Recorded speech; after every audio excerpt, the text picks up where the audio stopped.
Hi, I'm Brad Berman. I'm Associate Professor of Philosophy at Portland State University. My aim in this video is to provide an introduction to virtue ethics and give you a sense of the types of tools and concerns that virtue ethicists would be likely to bring to bear on the analysis of an ethics bowl case. So let's start painting with some broad and impressionistic brushstrokes. What's distinctive about virtue ethical theories?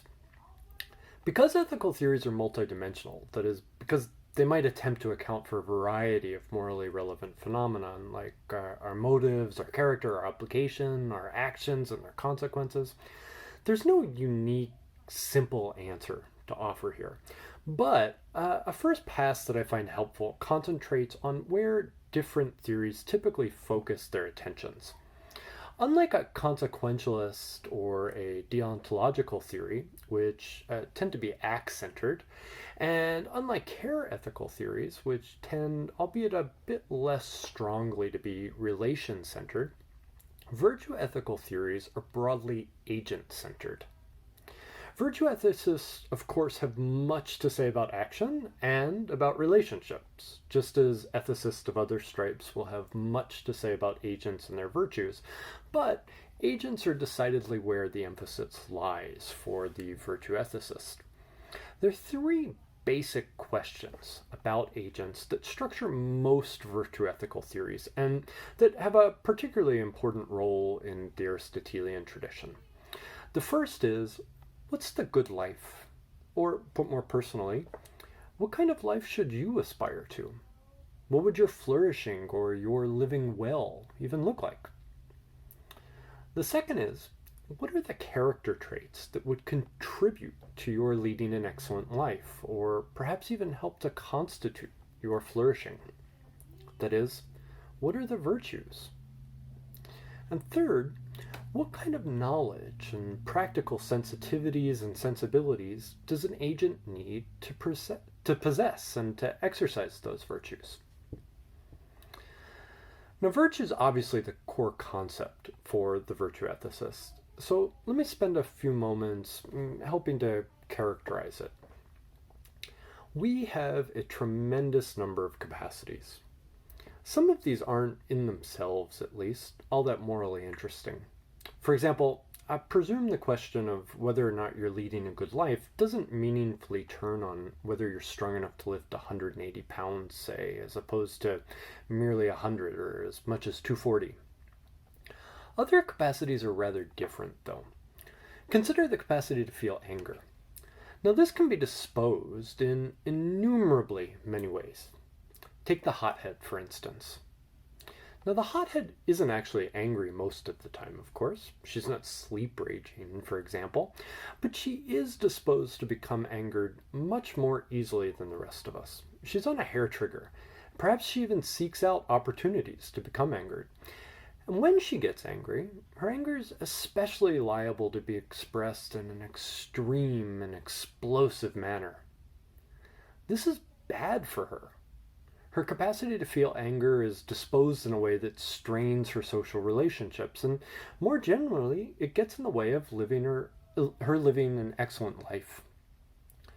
Now, I'm not a hothead, which is to say that my own capacity to feel anger is differently disposed than hers.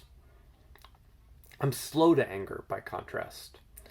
But when I do get angry, I have a hard time letting go of it, even when I come to learn that the anger wasn't well motivated. It's liable to eat away at me. I'm also often a little too slow to anger.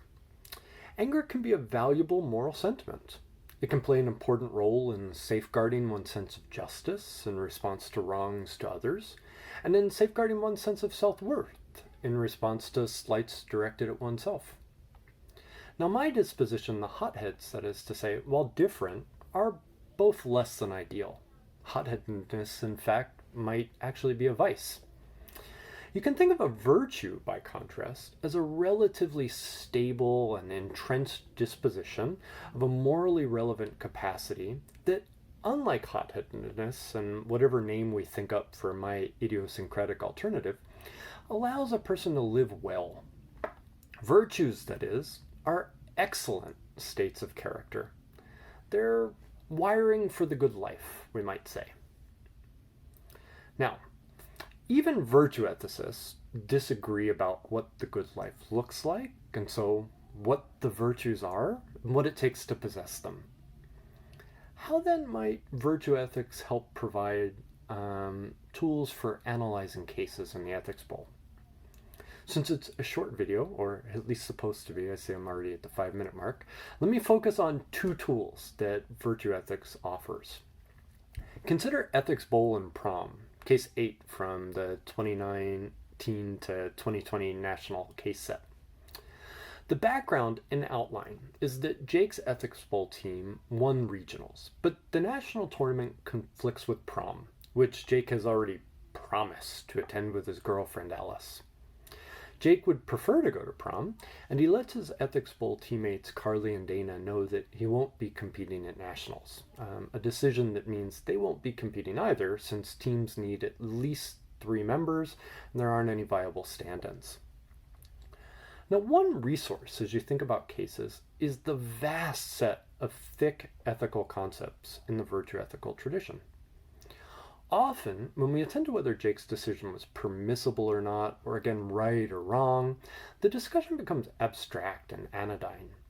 Looking through the lens of different virtues and vices, we can start to highlight more dimensions of the case. For example, we might fault Jake for being presumptuous and paternalistic. Notice that he doesn't talk to his girlfriend or his teammates when he learns about the schedule conflict. Instead, he makes guesses about their feelings and how they'll react, and he uses those guesses to unilaterally determine the course of what's to come for everyone. Not a winning approach here. It's hard to believe, for example, that with a little imagination and discussion, they wouldn't have hit upon a meaningful and special activity that he and his girlfriend could have done in place of Prom with the money that would have gone to, say, renting a limo and a tux. Likewise, we might fault Jake either for being cavalier about his promises. Who promises to go to Prom anyway instead of just asking? Or instead for being disingenuous with himself about the kinds of commitments he's made to his teammates and how relevantly different they are for not being explicit. Again, we might fault Jake for being irresponsible and cold. Whether he goes to Prom or to nationals, he's letting down people that he cares about. But he doesn't actually seem to acknowledge this to the friends that he does let down, nor does he take any steps to soften the blow or to repair that breach in their relationship that he's caused. Now, you're not going to know in advance what kind of question you'll be asked in relation to a given case. Approaching your preparation with these thicker ethical concepts in view will position you to develop a more robust and nuanced treatment of whatever question ultimately comes your way. A second useful feature of virtue ethical theories to bear in mind as you prepare cases is their emphasis on moral development. Most of us aren't virtuous. Virtue, after all, is an excellence, and genuine excellences are pretty rare. For some of us, full virtue might not even be in the cards, no matter what we do. Just as the ship has very much sailed in my case on becoming a world-class distance runner. But it is within all of our reaches to live better. Just as if I were to start jogging semi-regularly, I'd soon be able to run a lot farther than I can now, and more quickly too. The drive to make a determinative judgment on a particular action or policy proposal in a case seems often to push students towards a rigid and somewhat polarized analysis.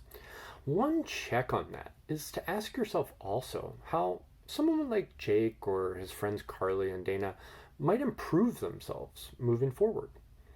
What kinds of considerations should they try to be more sensitive to in their deliberations? What gaps in their knowledge should they work to remedy? How might they better engage with one another?